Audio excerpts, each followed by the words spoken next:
తెలుగు కథలు యూట్యూబ్ ఛానల్కి స్వాగతం సుస్వాగతం. శ్రోతలందరికీ నమస్కారం.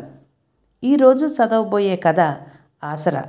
రచన శారద వేలూరి. ఇది సోమేపల్లి సాహితీ పురస్కారం అందుకున్న కథ.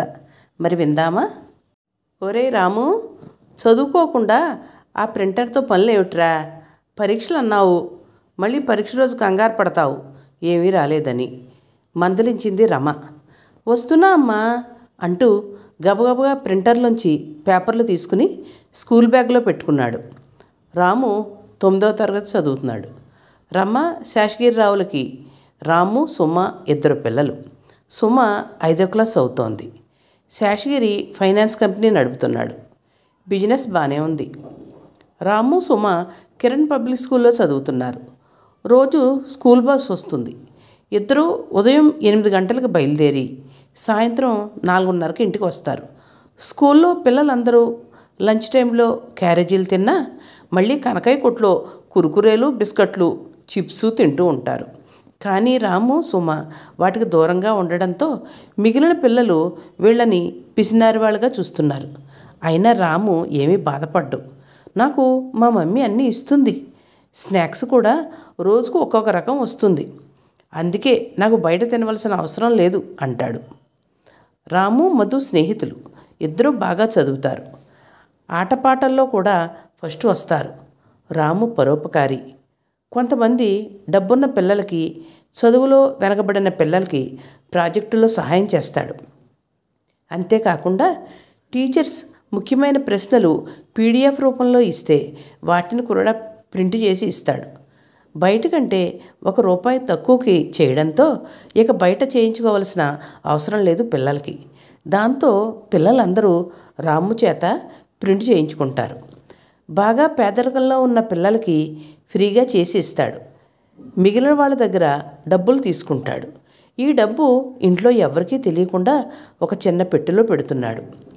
ఒకరోజు ఈ విషయం క్లాస్ టీచర్ వరకు వెళ్ళింది. దాంతో కోపం వచ్చిన రాఘవయ్య మాస్టర్ పిలిచి, రాము, బిజినెస్ మొదలెట్టావా?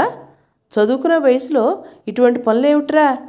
ఇప్పుడు నువ్వు సరిగ్గా చదవకపోతే అప్పుడు ఏ బిజినెస్ చేయలేవు. ఎప్పటి నుంచే ఇవన్నీ అవసరమా? బాగా చదివే పిల్లాడివి, నీకు ఇదేం బుద్ధి? ఇంకోసారి ఇటువంటి పనులు చేసావంటే ఊరుకోను. మీ నాన్నగారికి చెప్పవలసి వస్తుంది, జాగ్రత్త. డబ్బులతో జల్సాలు చేస్తావా అంటూ తీవ్రంగా మందలించాడు. రాము ఏమీ మాట్లాడక మౌనంగా ఉండిపోయాడు. కళ్ళ నుంచి నీళ్లు ధారగా కారిపోతున్నాయి.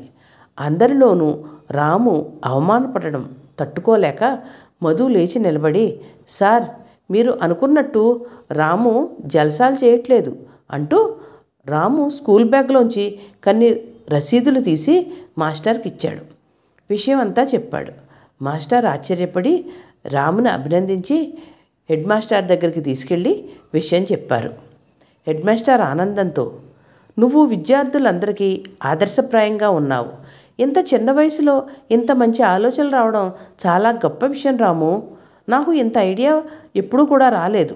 ఈ సంవత్సరం నుంచి బెస్ట్ స్టూడెంట్ అవార్డు ప్రకటిస్తున్నాను. దానికి నిన్నే సెలెక్ట్ చేస్తున్నాను. చదువులోనే కాకుండా మిగిలిన అన్ని విషయాల్లోనూ ఇతరులకు ఆదర్శంగా ఉండే విద్యార్థిని ఉత్తమ విద్యార్థిగా ఎంపిక చేస్తాను అంటూ రాముని అభినందించారు హెడ్ మాస్టారు. జనవరి 26న జెండా ఎగరేసిన తర్వాత రాముకి బెస్ట్ స్టూడెంట్ అవార్డు ఇచ్చారు. హెడ్ మాస్టర్ మాట్లాడుతూ, ఇంత చిన్న వయసులోనే అనాథలకు సహాయం చేయాలనే ఉద్దేశం ఎంతో మెచ్చుకోదగ్గది. సరదాగా గడిపే ఈ వయసులో సామాజిక బాధ్యతగా తన వంతు కాదు, తన పరిధికి మించి ఇంత సహాయం చేస్తున్న రాముని అభినందిస్తున్నాను. రామునే కాకుండా మేమందరం కూడా ప్రతి నెల మా జీతంలో కొంత జమ చేసి అనాథ శరణాలయానికి మన స్కూలు తరఫున విరాళంగా ఇస్తామని ప్రకటిస్తున్నాను. ఇంటికి ఒక పుష్పం, ఈశ్వరుడికి ఒక మాల అన్నట్టుగా పిల్లలు మీరు కూడా ఎంతో కొంత సహాయం చేయండి అంటూ కరతాళ ధ్వనుల మధ్య ప్రసంగాన్ని ముగించారు. రాముకి మైక్ ఇచ్చి మాట్లాడమన్నారు. అందరికీ నమస్కారం. నేను బెస్ట్ స్టూడెంట్ అవార్డు తీసుకున్నందుకు చాలా సంతోషంగా ఉంది. రాఘవయ్య మాస్టర్కి, హెడ్ మాస్టర్కి కృతజ్ఞతలు. నేను చిన్నప్పుడు అమ్మమ్మ తాతయ్యల వద్ద పెరిగాను. వాళ్ళు ఇతరులు చేసే సహాయాన్ని, సహాయం పొందిన వాళ్ళ సంతోషాన్ని చూశాను. మా అమ్మమ్మ ఎప్పుడూ చెప్తూ ఉండేది, మనకు వీలున్నంత వరకు ఇతరులకు సహాయం చెయ్యాలని. అది నా మనసులో ఉండిపోయింది. మా అమ్మమ్మ పోయిన తర్వాత మా అమ్మ నాన్న వద్దకు వచ్చాను. ఒకరోజు అనాథ శరణాలయం వాళ్ళు మా ఇంటికి విరాళానికి వచ్చారు. అప్పుడు నా పాకెట్ మనీ ఇచ్చాను. అప్పుడే అనుకున్నాను, వాళ్ళకి ప్రతి నెల ఎంతో కొంత సహాయం చెయ్యాలని.